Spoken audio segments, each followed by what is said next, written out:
Hello, everyone, and welcome to the Electricity Canada's conversation series. Electricity Canada is the national voice for sustainable electricity for its members and the customers they serve. My name is Farhan Mirza, and I'm pleased to be your host for today's session. I'd like to begin by acknowledging that the land on which I'm broadcasting you from today is the traditional unceded territory of the Algonquin Anishinaabe people. The Algonquin peoples have lived on this land since time immemorial, and I'm grateful to have the opportunity to be present in this territory. I would also like to recognize Canada as the land of the First Peoples, Inuit, and Métis. I would like to pay homage to the Indigenous peoples past, present, and future that continue to work, educate, and contribute to the strength of our country. I'd like to recognize that the land is shared through historic treaties, developed through contemporary treaties, and one that continues to be unceded territory. Conversation series features presentations from Electricity Canada's corporate partners, and the series will highlight a variety of Canadian and international solutions to current and future challenges faced by our industry. Working with our partners, these webinars have been developed to be of specific interest to those working in the electric utility space, from generation through to the customer. For a list of upcoming sessions, please check out our website at electricity.ca. Before we get going today, a few housekeeping items I'd like to go over. Our session today is scheduled to go from 1 to 2 p.m. Eastern Standard Time. Questions can be asked, and we encourage you to do so throughout the session by typing them into the questions function on your screen. They will be asked at the end of the presentation. Finally, a brief survey will be sent out to webinar participants following the session today, and we very much appreciate your candid feedback as we look to improve this session moving forward, and as well as go over any topics that you'd like to have included in the future. Please keep an eye out for future webinars and events through our monthly newsletter, Current Affairs. With over 6,000 subscribers, Current Affairs is the place to go for Canadian industry news as we connect the national value chain from generation through to the customer. If you'd like to receive Current Affairs, you can subscribe to this free publication by going to our website again at electricity.ca.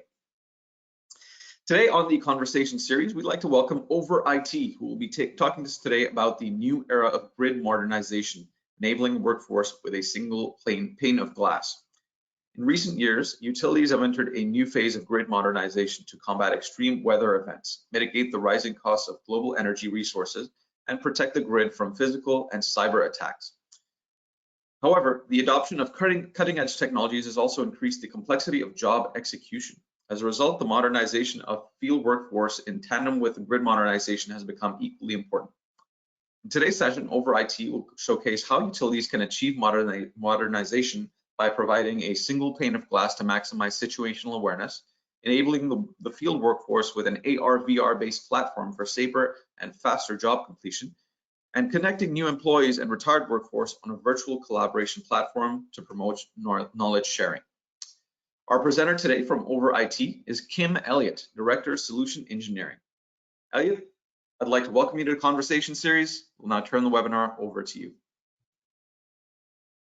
Thank you very much, Farhan, for the introduction, and welcome everybody. Good morning and good afternoon, no matter where you're joining. Thank you so much for your time today. So just a very brief introduction of myself. My name is Elliott Kim, Director of Solution Engineering at OverIT. And one sentence that I would love to kind of summarize myself is that I'm a utilities and field workforce management enthusiast / lover. So I really love working with all the electric and utility customers in the past 7 to 8 years. First of all, thank you for everything that you do. I truly believe that utility and electricity industry is really the industry that every other industry depends on, right? So, and nothing is possible with you guys. So thank you for your time and thank you for all you do in general. Most recently, I've worked with San Diego Gas and Electric here at OverIT, helping them with their field workforce modernization projects for the past few years with companies such as Salesforce, Click Software, and Oracle, which many of you may be familiar with.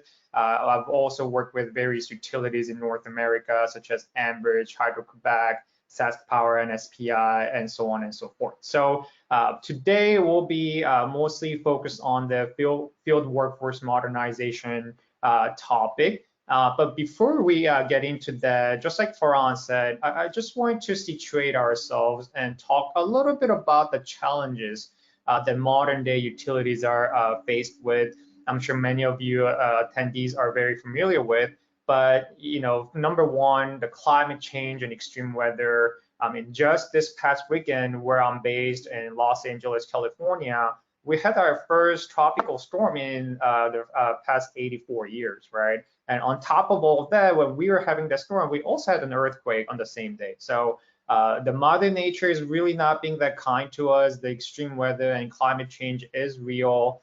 It is affecting every day of North American residents and all around the globe as well. But on top of that, North America and Europe as well is struggling with the heat waves and unprecedented the temperature hikes, right? That certain parts of North America is feeling, I believe, up to 120 degrees Fahrenheit, which is really unheard of. So the need for stable power source, the need for stable grid is higher than ever. But also on top of that, we need to battle these storms and unplanned outages.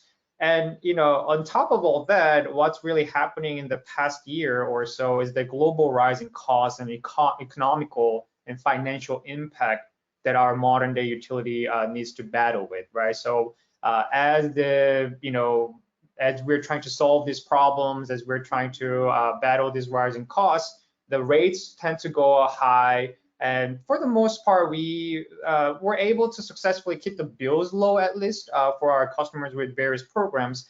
But just this past year or so, the bills are getting high too, right? So it's not just that utility, it's costing us more to hire people, costing us more to buy materials, to harden our assets, but the impact is also getting trickled down to our customers too. So which is a lot of them are either forced to not turn the AC or they're forced to look at the cheaper alternatives as well, right? So they need to look at different options and different programs than what they used to be able to do just a few years.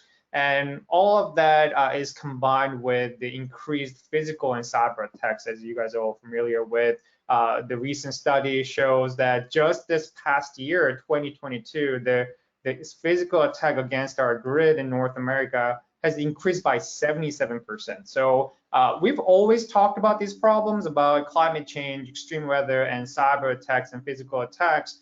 But just this past few years, it really does show that these problems have accelerated for us. So as always, as an industry and as human race, we've always turned into innovation and new solutions to combat and battle these challenges that we cannot necessarily control over. And that has resulted in what we call the new era of grid modernization, right? So grid modernization is a project that's been going on for the past 2 or 3 decades.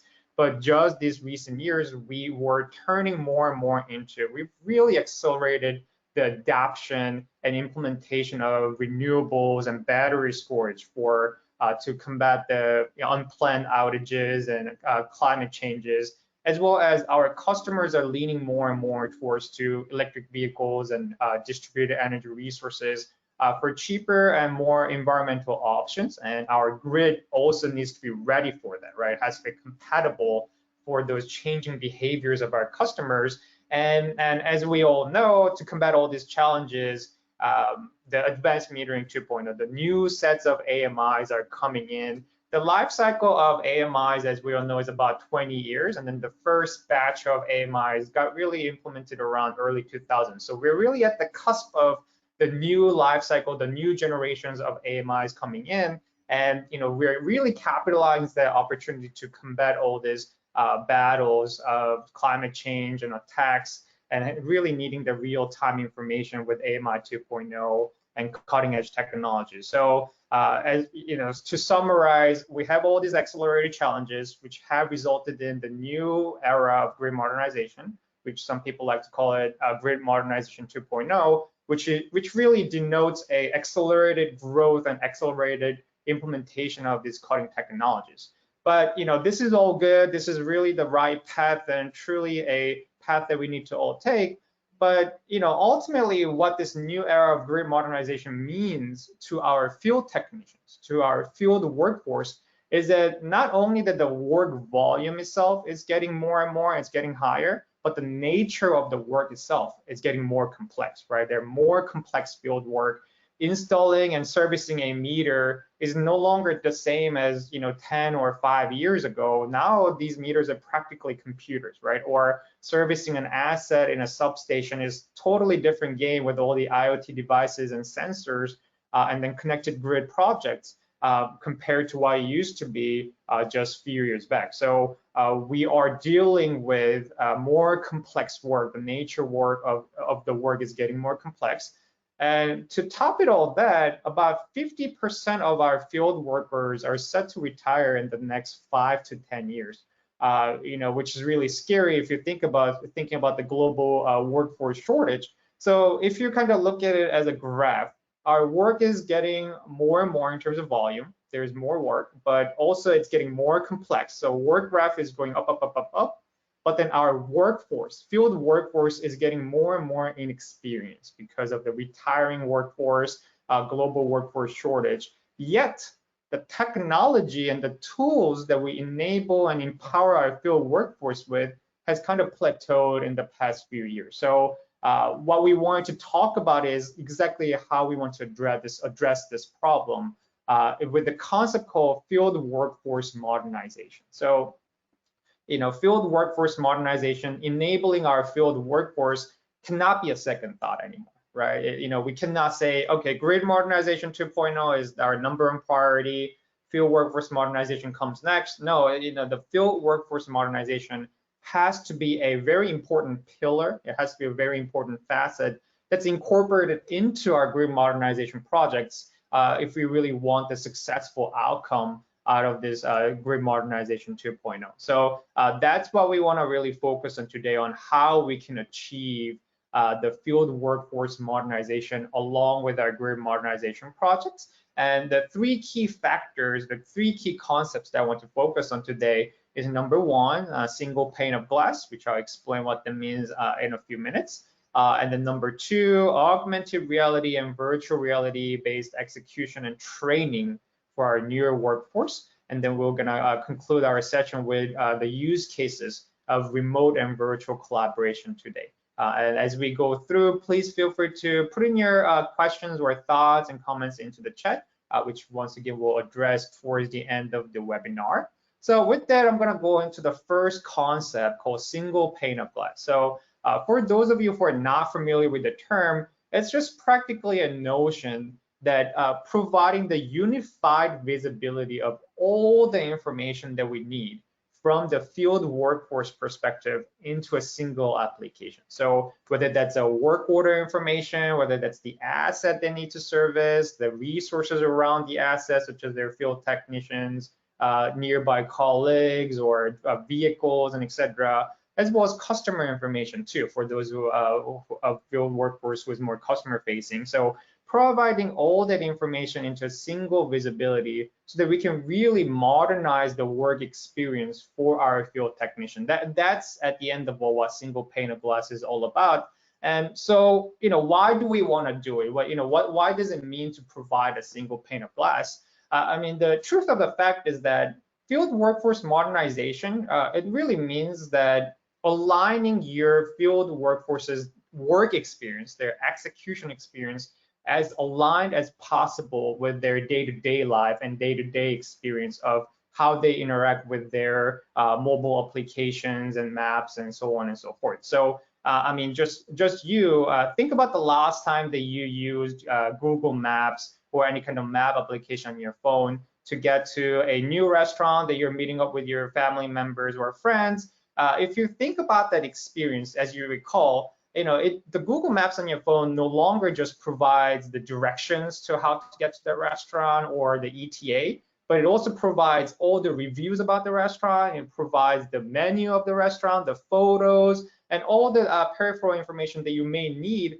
about what it means to get to that restaurant, right? So it's not just about the basic information of directions and so on and so forth. And as it does that, it keeps you in that app. You don't have to go switch back and forth between multiple applications to get all the information. So if that's what our field workforce, our field technicians are experiencing in their day-to-day using their personal application, why not provide the same experience and modernize their work setting with single pane of glass by providing work and asset and resource information all together into the same platform. And a recent study also shows that about 59 minutes are lost per day, per person, per worker, just trying to navigate between different applications and trying to get the right information for their work, right? So think about the benefit of not just modernizing and then allowing your workers to feel modernized in their work experience, but the benefit of returning back that 59 minutes of having to go back and forth between multiple applications into just having to be in the single application. It also makes them be able to work a lot more efficient and get more works done as we combat with this workforce modernization projects. And on top of all this unified visibility of all the work, the number one information that our field technicians probably need as they go out and get their jobs done is the geospatial information, right? The GIS information so that they can have the maximum situational awareness. So that is a critical piece of the information that they need for a single pane of glass. And just to pause and take a note here, sometimes the best GIS strategy has nothing to do with the actual GIS software they are using or actual mobile application that you're using. It sometimes always comes down to the processes and practices that you want to provide to your field technician. So work backwards from your field workforce experience. Think about how you want to modernize how they consume and interact with the GIS information, right? So, think about as our field technicians are going online to offline, how do you want that GIS experience to feel like for our technician? And, sometimes as they're getting pulled out from their usual service area to another district or another city for unplanned outages or storm situation, think about how you want to make sure that your technician has the right GIS package downloaded for offline usage as they're getting dispatched out to those work. So start from there and then sit together with your engineering team, GIS team, and field technician team to talk about, okay, how do we want to segment our GIS layers? How do we want to layer our GIS layer into most critical pieces? Then maybe like good to have information, then maybe to something that they don't usually need. So by being able to layer and segment your GIS packages in a more optimal way, that can really help with the modernization of field workforce experience when it comes to single pane of glass. And with that being said, the last component of this single pane of glass is that really capitalizing upon the real-time data and updates now that we can get from our grid, right? So a lot of real-time information coming from IoT devices and sensors, different inspection mechanisms. On top of that, everything that we have, such as automatic switch, SCADA, OMS, and CIS, the data is the easy part right now. There's a lot of real-time data that's getting flown in to our organization. But instead of just using that for our operational analytics for back office operations team, why not give that data in the hands of our field technicians and field workforce as well?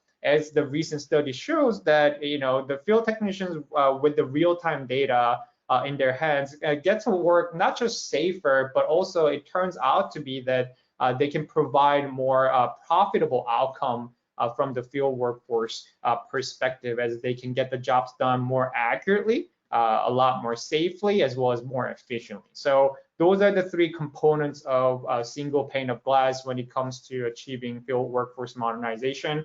Once again, the whole ultimate goal is so that our field workforce experience gets much easier. They can get the jobs done much faster, as well as more importantly, safer environment that they can put themselves into with a single pane of glass. So with that, the second component of a field workforce modernization project is really around the augmented reality and virtual reality based execution and training on top of all the kind of new technologies around artificial intelligence and computer vision as well. So one use case of how we can modernize our field workforce experience is providing the augmented reality-based work procedure. So what that is that think about a handheld device like a tablet or a phone, and then our field techs can utilize the device camera and point at the asset or point at the screen that they're working with.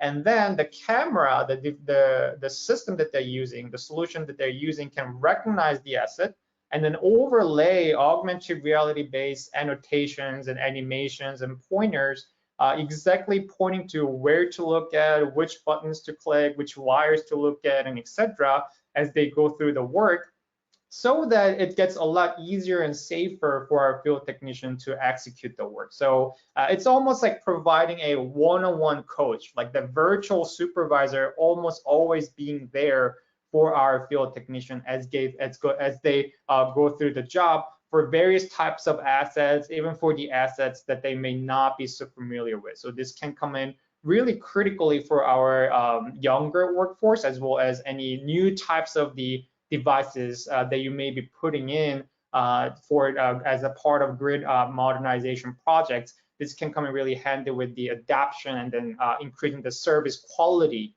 of that work on top of modernizing our workforce experience.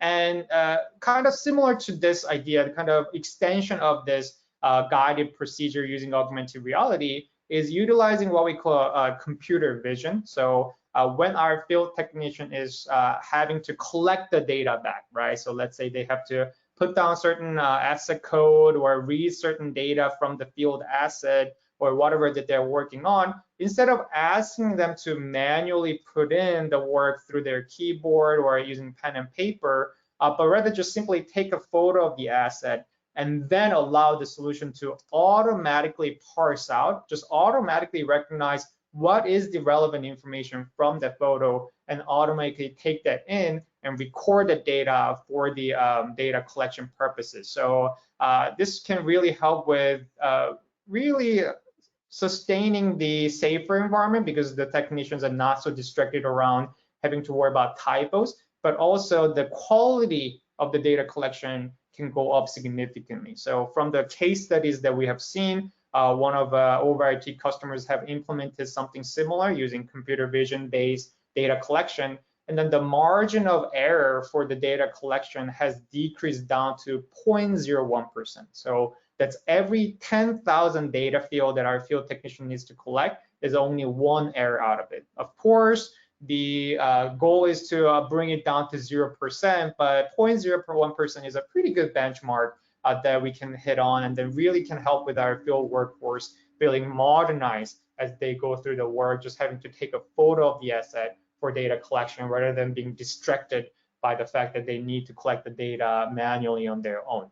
And the last component that I want to talk about here around augmented and virtual reality execution and training is really utilizing the virtual environment for the enablement of our field technicians. So as we talked about, we need to replace our retiring workforce in the next 5 to 10 years, but the new generation of the workforce that's going to come in is more familiar with the concept of remote work, right? So, they are more heavily impacted by the COVID era, the new workforce that's going to come in the next 5 to 10 years. And then they will be more familiar with the virtual setting and remote setting of the trainings and environment and taking classes from school. So providing that similar experience to our workforce, is a modernization that we can achieve. But on top of that, this can also help from the utilities perspective, that we can really provide the trainings that's sometimes pretty costly to mimic in real life. So things like outages or storms or dangerous situations like assets going off and maybe potential explosion hazard and etc. That if you want to actually train somebody that in real life, this could be not only dangerous but costly and time consuming in the way. But instead of doing that in real life, by creating a virtual environment that we can expose our workforce around that, number one, we can at least have our, the field workforce to be more familiar with what a potential hazard and high risk activity situation may look like, but they can also cut down the cost. And by digitalizing all these enablement sessions, we can collect the data back, as you can see on the video, and then analyze the performance of our enablement, analyze the effectiveness of our training, and then pinpoint what are some of the areas that our newer workforce could struggle with, right? And then improve our enablement in that way. So it not only helps with our, just workforce experience perspective, but also it can help with reducing down the cost and then coming up with more effective training procedures and programs from the utilities perspective.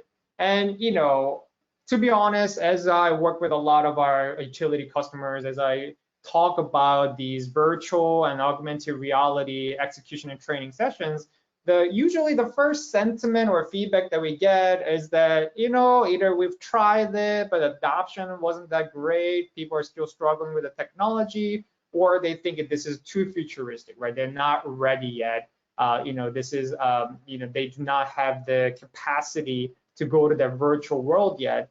And, to a part, I do agree that, the virtual world, the virtual reality adoption has not been as accelerated as we expected as an industry. But think about the innovations that's happened in the past few decades, how it's been always led by better hardware, right? So even think about 10 years ago, it was really hard for us to imagine moving away from pen and paper or tough book-based data collection, right? So the thought of using a handheld device, allowing our field technicians to collect the data without keyboards, without pencil, but just purely based on their fingers as well as just voice recognition, was something that was hard to imagine if you think back in 5 to 10 years. But due to the acceleration of innovation in hardware space, for instance, Apple coming up with tablets that was really responsive, that was really easier to use,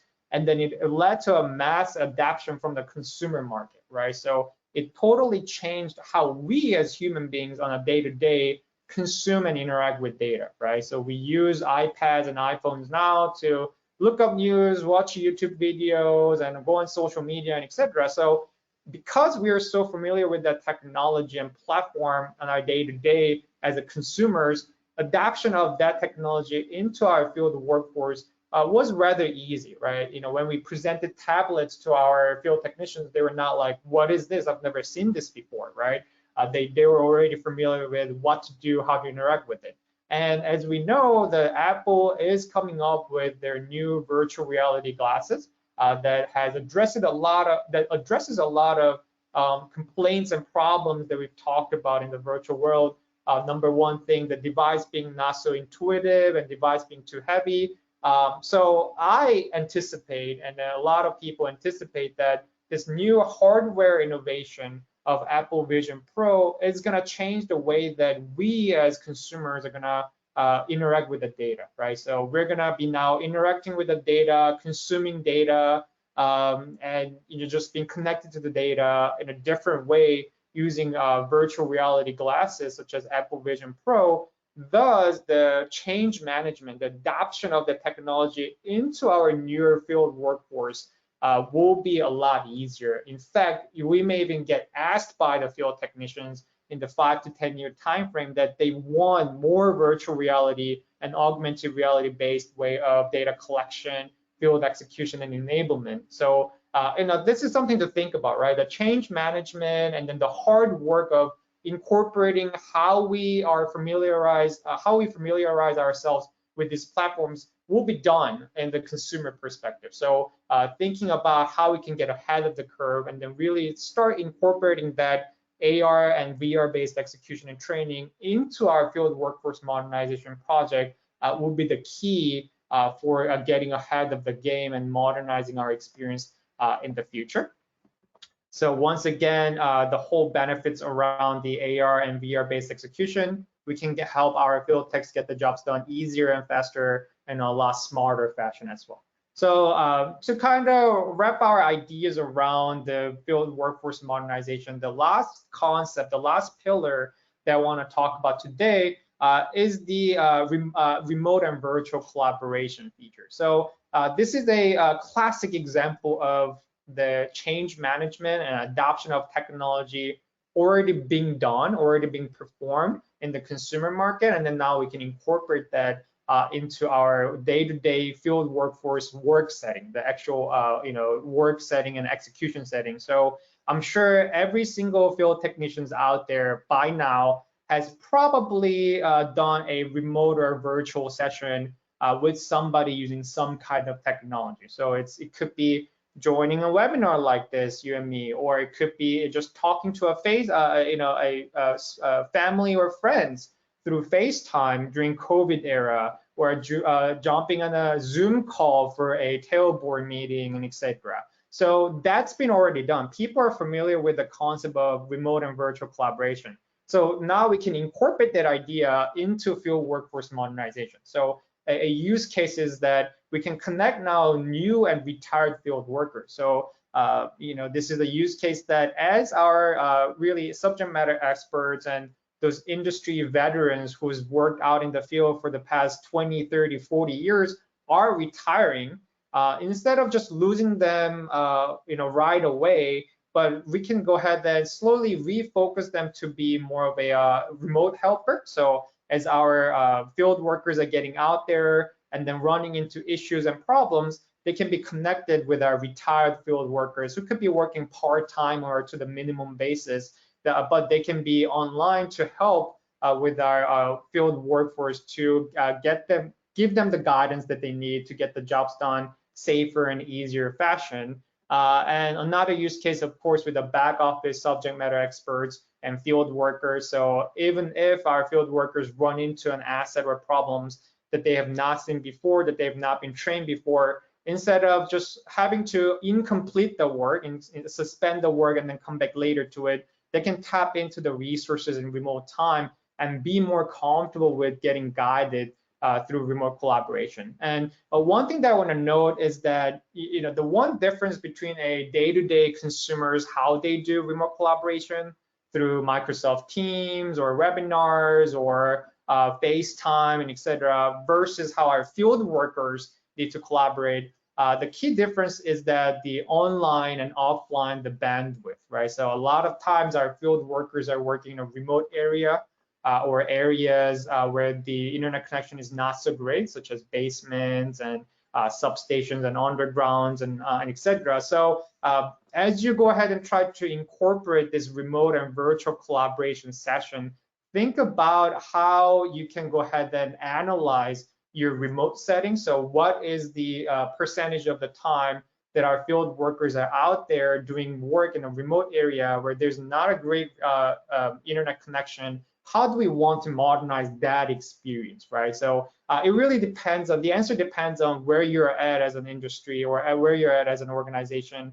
I know that some of our customers are laying down, internal communication channels, like internal fiber optic cable to increase the connectivity across their remote areas. Or you can do something as simple as the bandwidth analysis, right? So what is the minimum bandwidth that we get in those remote area, and make sure that any kind of remote and virtual collaboration platforms that we implement can actually perform with that really low bandwidth that we may have to work with in those remote areas, right? So it always comes down to looking at and analyzing your current situation and processes and how we can bridge the gap between where we want to be to the end of the field workforce modernization via the technology, not the other way around. Not like, let's go ahead and put the remote and virtual collaboration platform in there, and then, for low bandwidth or low internet connectivity sessions,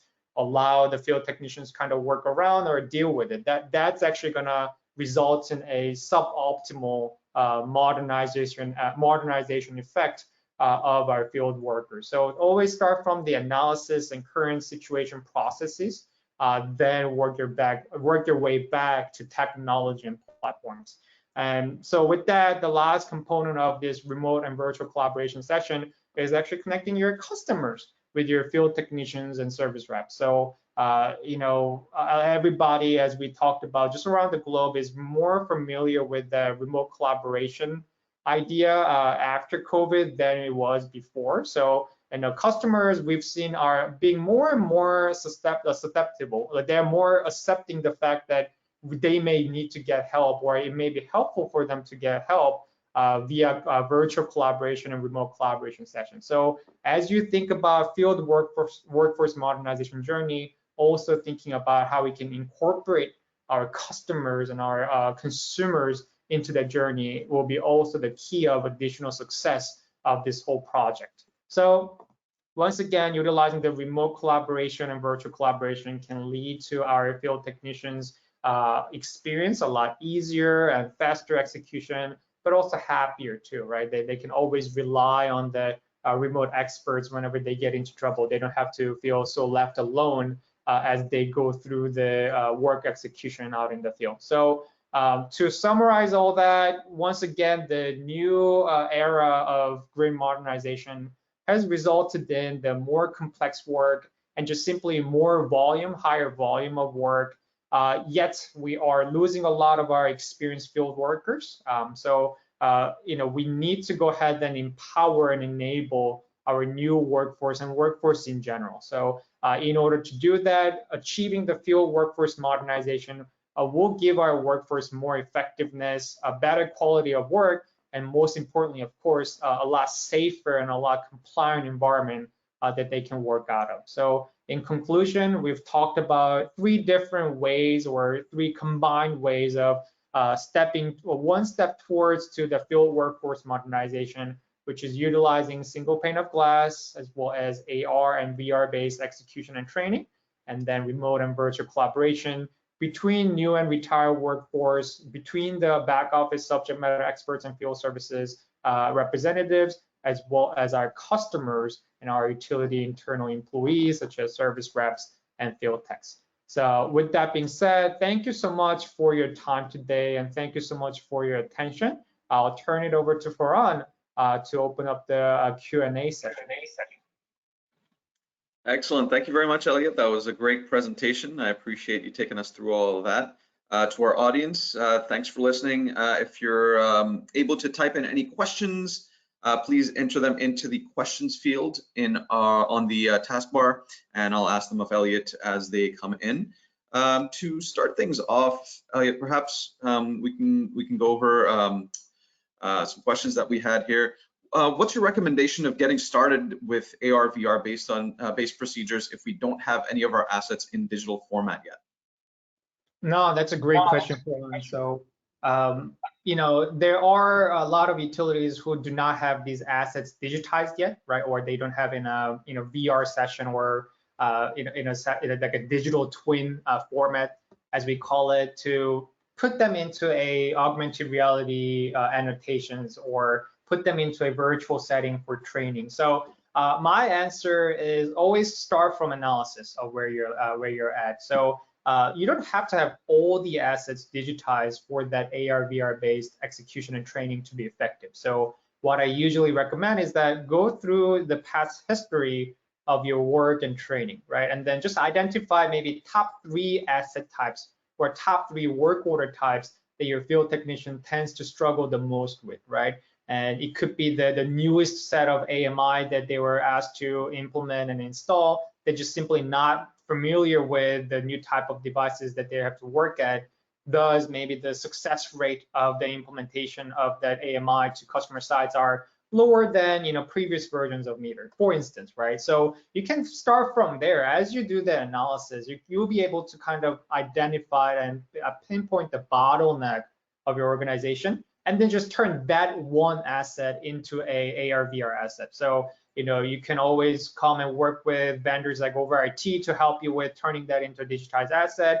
A lot of times you may already actually have that asset somewhere in your engineering group or in your GIS or some kind of groups that may do like a building information management, etc. So you can ask them whether you already have a digitized format of the asset, or just hire or contract a graphic designer who can turn those assets into 3D. Usually it takes about a week or 2 to turn one asset into a consumable digitized format. So it's really not that bad. So start from the process and analysis, and then identify where do we want to start, which asset do we want to start, and then go from there.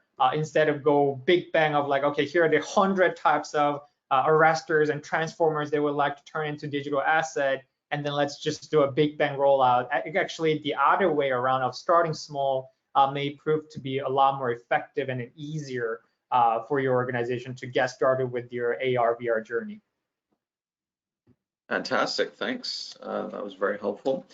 The question here, Elliot, how do we handle various offline scenarios for all the things that you talked about, especially around the GIS and remote collaboration? Yeah, that's a good question. So I think those are the two most areas that offline comes in a lot.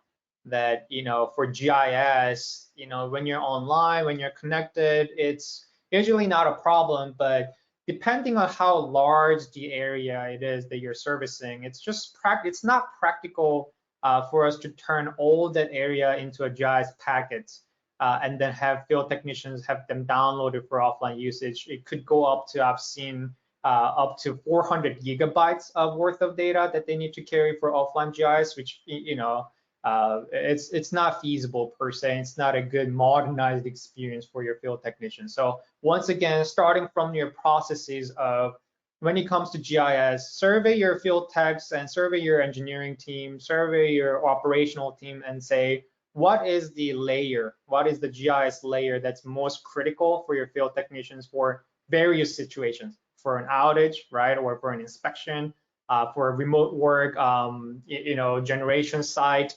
troubleshooting, so on and so forth. And then you just kind of go ahead and segment different layers for different situations. Now you can go ahead and really decrease down the size limit, the size of the GIS packets that you need to communicate with your field technician. So starting from there and then see what is the most critical layer, and then how do we want to segment our areas differently for our field technicians. And then the next step will be communication side of it, right? So let's say Farhan, you work out of Ottawa a lot, but then for a storm or for different situation, now you're taken off from your usual district to another district. You're more likely to not have the GIS packet that you need, right? And then you get to the on-site and then you're remote just to realize that you don't have the right GIS packets. Then that's really the situation that we don't want our field workforce to be in. So always communicating that as we move our work order from back office to the hands of field technician, communicate the need of GIS packets along with it, right? So saying that you're now going to this area, which is not your usual work area, so you need to download GIS packet 201 from our repository before you go online, right? So before you go offline. So those kind of communication strategy, and then really talking a lot to your field workers and see what is the layer that is critical is the key to success on that one. To answer the second part of the question, remote collaboration, like we talked about during the presentation, it's really doing the low bandwidth analysis, right? That what is usually the bandwidth limit that's provided in a setting that our field technicians are working remotely. So, to top it with, if it's completely offline, there's no remote collaboration, right? You won't be able to talk to anybody. But there are situations that's really low connectivity, and then do the analysis of so what is that connectivity? Is that 10 kilobytes, per second, or is it 10 megabytes, right? So you can do that analysis of your remote area, and then design your solution to be able to be compatible with that, rather than, let's buy a remote collaboration system and then see whether, our field technician can utilize it in the remote area, right? So kind of reversing the process of do the analysis first and then start looking at the technology, then talk to a lot of these vendors and then say, okay, here's our remote collaboration setting, and then which one of you can actually meet that requirement, right? So. Awesome. Thank you for that detailed answer. So the communication is very important, so not to forget that. Right? All right. Lastly, can you give us some examples of utilities that you've seen who are already doing workforce modernization? Yeah, that's a good question. So from my personal experience, right? Of course, San Diego Gas and Electric here at OverIT has been doing a lot with that offline GIS innovations around the GIS packets. So really modernizing the areas and modernizing the experience around the GIS experience for the field workers. So segmenting it in the right way, how the information gets communicated in real time and online, offline. So San Diego Gas and Electric is definitely one of the example of achieving that field workforce modernization from GIS perspective. From AR and VR, I've personally seen more innovation happening in Europe. I think there's a lot of already trainings and enablement based systems or organizations out there. So like organizations like Enel, which is mostly based in Europe, but they're actually a global utility. They have actually implemented that whole idea of virtual reality based training. So utilizing things like HoloLens and then put their workers in a global setting and then into a single training session, right? So instead of a trainer having to travel all around the world for them to be able to train with the same procedures and same corporate technologies, but rather they get into these virtual settings together, no matter where the employees may be based on, and then have the enablement in the virtual reality setting. It was almost out of necessity for them because they were just so global. They really needed that virtual environment to put everybody in. But just for local training, they've proven to be very effective and then cost saving too. That, like we talked about, they could mimic and simulate a very costly scenarios like hazard or high risk activity into a virtual reality settings, allowing their field technicians to be more familiar with that idea. So those are the two examples top of my head, but feel free to reach out to OverIT, and then we'll be able to share more answers like that, more use cases that the questioner may be looking for. That's awesome. Thank you. Anybody in Canada at all yet, or that OverITs we're currently working with, or? So in Canada, currently we are talking to a few utilities. Actually, I've seen from the list, attendee list, that like one of the Canadian utility that we're actually set to have a meeting in a few weeks is attending. So hello, if you recognize my face. But yeah, we are currently in the process of working in various North American utilities, including Canada and US, and a few in Latin America as well too. Awesome. That's great that the solutions are expanding there. So I don't see any more questions in our questions section at the moment, so we can start to transition to the end here. If you have any questions to the audience, feel free to reach out to Elliot. The email is on the screen there, and if you need anything from Electricity Canada, feel free to reach out to myself. My name again is Farhan Mirza. Elliot, I think that will bring us to the conclusion of today's session. So thank you so much to OverIT for talking to us today, as well as Elliot for taking the time. To our audience, thank you for attending. Before we end today's session, please mark your calendars for our upcoming webinars. In September, we have Oracle doing a two-part session on Thursday, September 21st. The first part is going to be accelerating electrification and scaling demand flexibility through customer action. And then part two of that webinar series will be on September 28th, why DERMS must span both sides of the meter. So those webinars are coming up in September. Any of our future sessions that we book will be placed on our website under the event section, and they will be shared on Current Affairs, which is our newsletter, which goes out every month. So please keep an eye on those. In closing, thanks again to OverIT and Elliot, and to our audience for taking the time to attend today. We look forward to seeing you again. Until then, stay safe and see you next time. Bye for now.